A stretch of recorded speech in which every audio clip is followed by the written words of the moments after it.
Tell you something, I am absolutely buzzing. I've literally just got home. I've just got off the plane, got my bags, come out.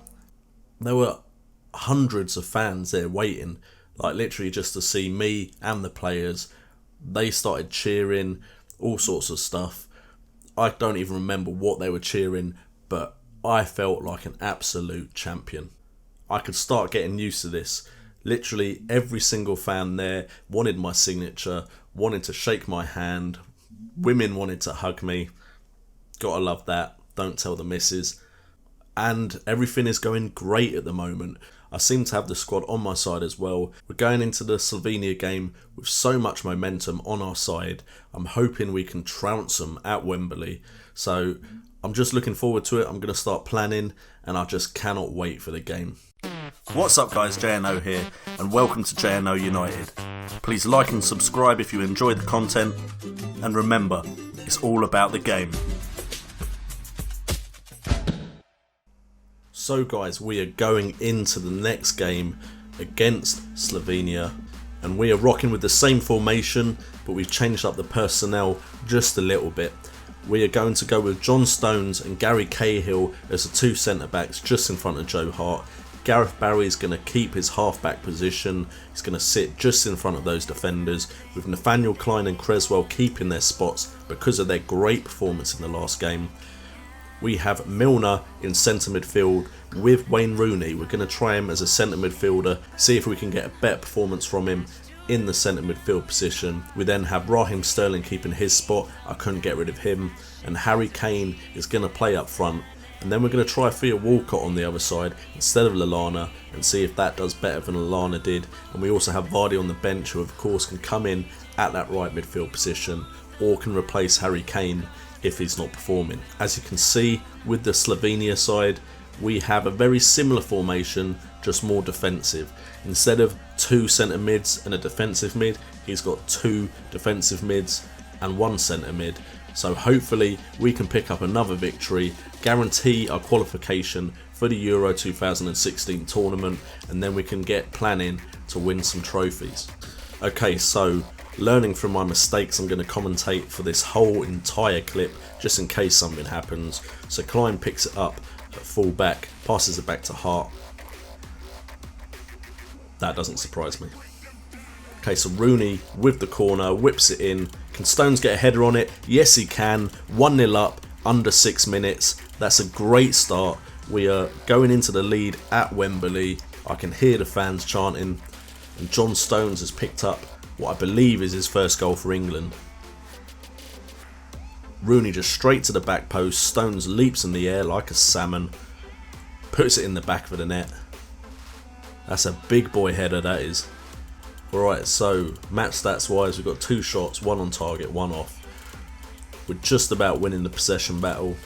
Wayne Rooney is our best performing player. Sorry, Stones is our best performing player, but our best attacking player is Wayne Rooney at 7.1 rating. So we're actually getting a good game out of Rooney so far. Okay, throw in back to Barry. Can he pick out a pass? He can pick out Sterling to Milner. I think he had a shot. I think it rebounded a bit and then it dropped to Kane.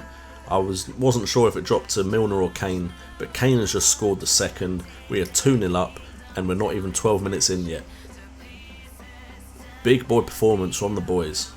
Sterling into Milner, shoots, it's blocked, and then it falls to Harry Kane, who just powers it straight past the keeper, who didn't even move, even though it was straight at him. 2-0 up, come on. Okay, so we got Rooney whipping a ball in. Coming back out to Rooney, can he cross it in again? That's just gone through everyone to Sterling at the back post. Did you see that? How many players could have got a touch on it and none of them managed to get anything on the ball? 3-0 up in under 20. England are flying. Okay, Rooney crosses it. Just look at this. Walcott misses it. 1 defender, 2 defenders. And then Sterling gets there at the back post and thinks it must be Christmas. It was a couple of weeks ago. Okay, so I don't see why I have to change anything. We're 3-0 up. Absolutely bossing the game. I may go more cautious just to make sure we don't concede like 2 in 5 minutes, which, as any football manager player knows, can happen. Okay, so Bursa with a ball into the box, but it's cleared and it's to Walcott, who has space to run into, and look at him go. You ain't catching him. Okay, he's now got it out wide though, and no one's actually kept up with him. So he's dribbled and had a shot at goal, but literally Walcott, you're too fast for your own team. Walcott's taken the corner, which I'm not too sure about. But Walcott will pick it up again. It's been cleared from the box. Walcott picks out Cahill, who isn't used to being that high up the pitch with the ball at his feet, and gets tackled. Wayne Rooney is on an 8.5 rating, 2 assists. We may have found Wayne Rooney's position. Roy Hodgson, are you watching?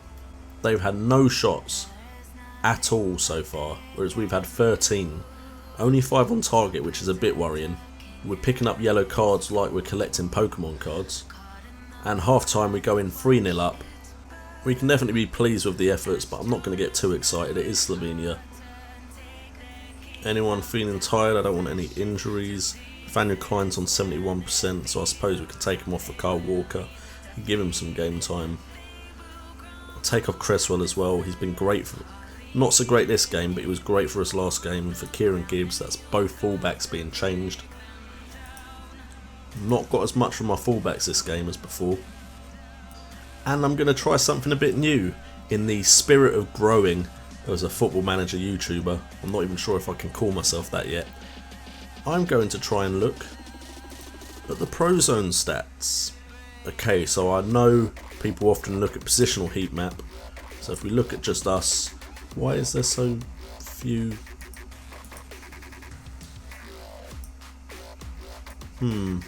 Yeah, I'm definitely not as good at this as I was hoping I'd be.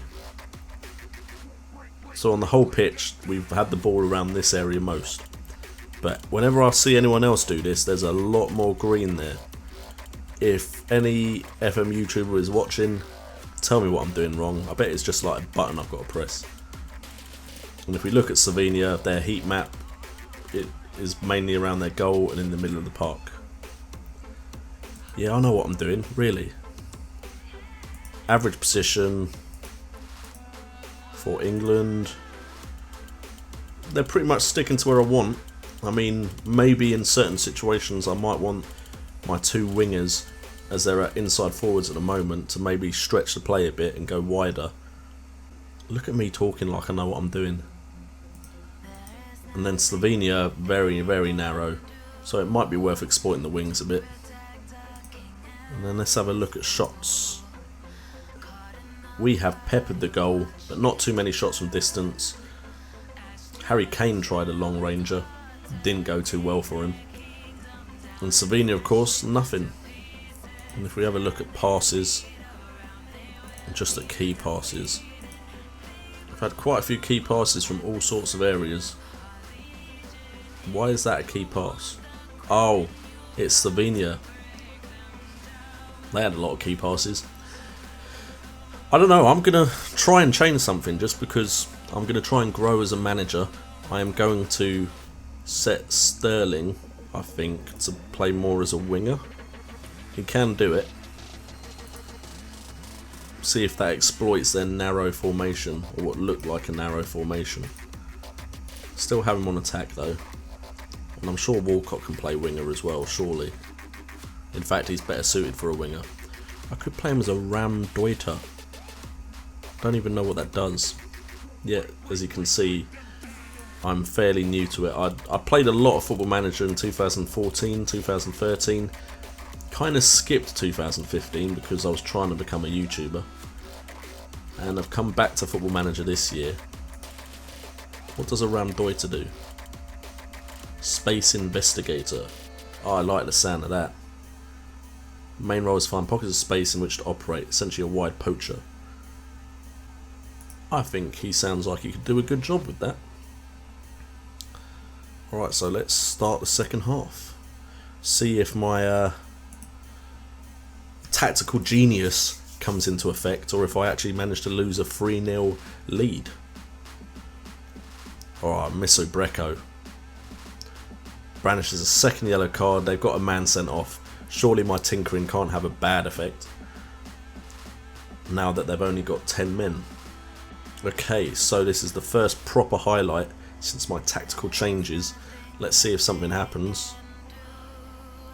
Okay, Kurtic has the ball inside to Campbell, to Bursa, to Kurtic. Okay, this is more possession than they've had previously in a highlight. Goes out wide to Brecco, who cuts inside. Back to Kurtic. I'm not liking the look of this. I might have to revert back to what I was doing. To Brecco out wide. Someone tackle him. Tackle him. You're right there. Well done. Sterling gets the ball to Barry. Barry hoofs it. But Milner manages to pick it up. Sterling is on the ball. Rooney is on the ball. Can he see Ramdeuter? Walcott. I remembered it. Walcott on the ball now. Crosses it into Kane. It was too easy. That highlight showed a lot for this formation, where the keeper looks like he tries to come out for the ball and just misses it, and then my forward has an easy finish. But by staying out wide, he had loads of space there. He could have gone for the overlap. But instead he went for the cross, finds Harry Kane in the box. 4-0. Big boy performance. Alright then, who can come on? If we're looking to the future, maybe we should give Ibe a run out. We've called him up to the squad and we've not played him. Sterling is on a yellow as well, so we'll give Ibe a go. Can he play wide forward attack? I don't know. But let's give him a bit of a team talk. I have faith in you, Jordan Ibe. And let's check what Jordan Ibe can play. He can play a winger, an inside forward, or an advanced playmaker. Let's stay on winger attack. Let's play some foosball. Okay, so far we have completely shut them out. They've still not had a shot. We are 4-0 up. 20 minutes left. It's all looking gravy. That's a different type of gravy. I've never heard that saying before, by the way. Switzerland are dominating in the other game. Brilliant Bolo has just scored their 4th goal, so they're trying to match us. It looks like nothing else is going to happen in this game. This is most likely the full-time highlight. Rooney has the ball though, just in case. Walcott switches it to Milner, who passes it out to Ibe. Let's see what Ibe can do with it.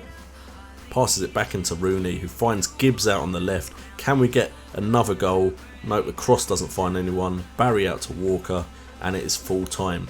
England was simply brilliant here. Thank you very much. Okay, so a thoroughly professional job. The team deserved to be congratulated. I would agree with that assessment. I will use the word professionally in my team talk. Joe Hart looked complacent. Don't make me drop you, Joe. Jack Butland's around, yeah? Kieran Gibbs and Kyle Walker also look complacent. Man of the match goes to Harry Kane with a 9.2 rating. Theo Walcott on a 9 rating. Milner 8.9. Rooney we got a performance out of 8.8. 8.7 rating for John Stones as well. No one below 6.5, including the substitutes. So well played, boys. Key player Raheem Sterling, man of the match Harry Kane. Ref apparently didn't have the best game of his career, but I don't care. And wait, we let Slovenia have a shot on target. Disappointed, lads. The fans are jubilant after the Slovenia result. Supporter spokesperson Matt Smalley has reported that the fans were dancing along into the night following England's convincing 4-0 Championship qualifying Group E victory over Slovenia. Smalley was pleased by the clean sheet, and many fans had praised for the way in which the defence was organised.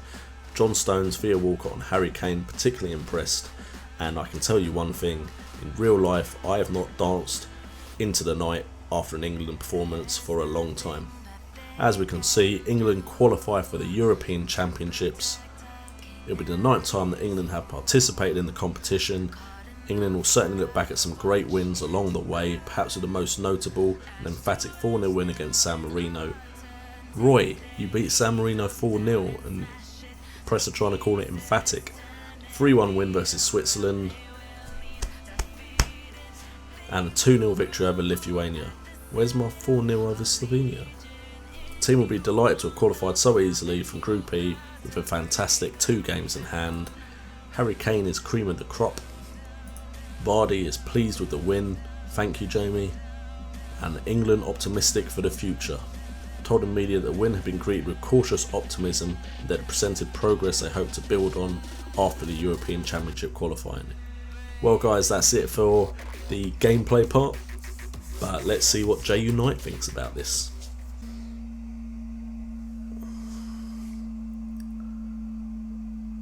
That's it, focus. Well, that was better than a kick in the nuts. 4-0 against Slovenia in front of a lot of England fans. The stadium was filled to capacity, 90,000 people, the majority of them cheering England on as Wayne Rooney put in a performance. Finally, Harry Kane got on the score sheet and got man of the match, and we even got Jordan Ibe some game time, and John Stones seems to be growing into a great centre back. So everything is good, and to top it all off, Sally, my receptionist, has asked me if we want to go out tonight and paint the town red. So yeah, I'm off because I could waste time talking to a camera, but I've got a hot piece of arse waiting for me. So I'll catch you guys next time I decide to do a little vlog, and see you all later.